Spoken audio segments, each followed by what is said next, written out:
sao lại làm đã lẽ rồi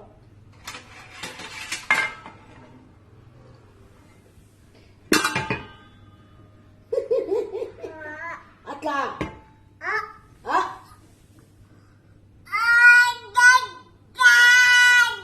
oh sao mấy lại bên phẳng lên cả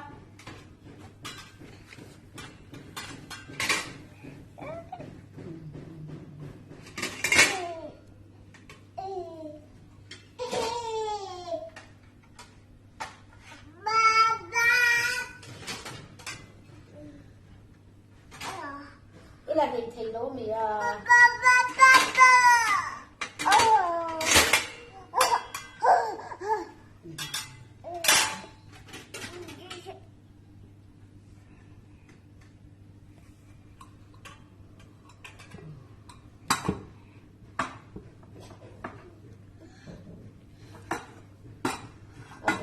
mesin betika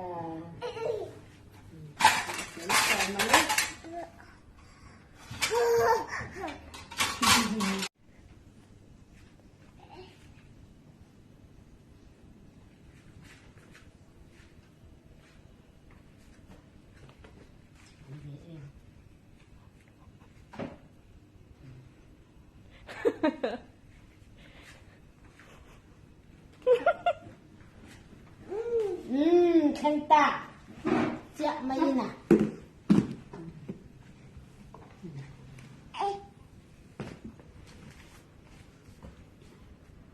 mẹ bên thì kha chú anh mặt lâu rồi rén rén thì Okay.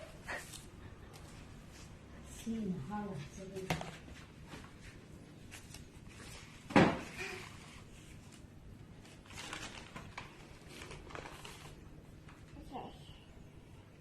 tiếng mẹ sữa à bà thấy lo mẹ dale rota tata mi pero lo mẹ cái gì đó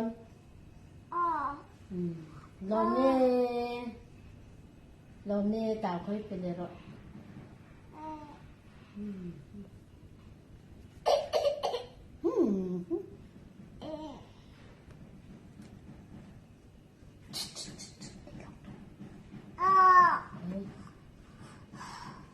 đi xuống thì bơi khai xả ấy số ấy nhẹ nấu em đấy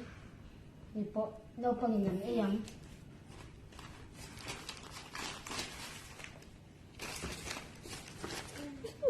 bà luôn chuẩn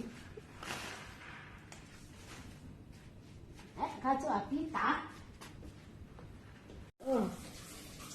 aduh giờ chắc cái đó luôn Phần cứ bán đầu cái la, kuma đầu cái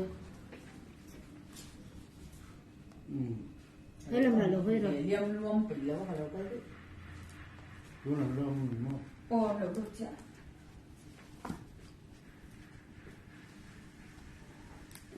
tùy em tùy tụi em